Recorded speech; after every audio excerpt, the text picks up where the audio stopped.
Hi everyone.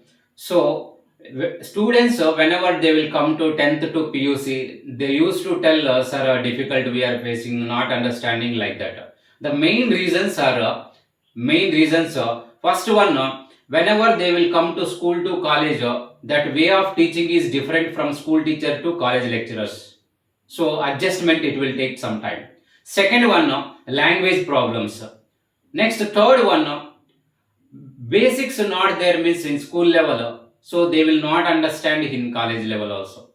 Next, fourth one, presence of mind means lecturer explanation time on they need to concentrate carefully. So these points, if students cross check once, where we are not understanding, whether teaching way of teaching, or whether basics problem, whether language problem or presence of mind, if students concentrate on this, then they can overcome this problem. And some students, whenever they will come to school to college, hostel food, they will not adjust, weather conditions they will not adjust. This will take 2 3 months time. They need to overcome this difficulties, then they can understand easily. Okay, thank you. And please all of you subscribe this channel to get updates. Thank you.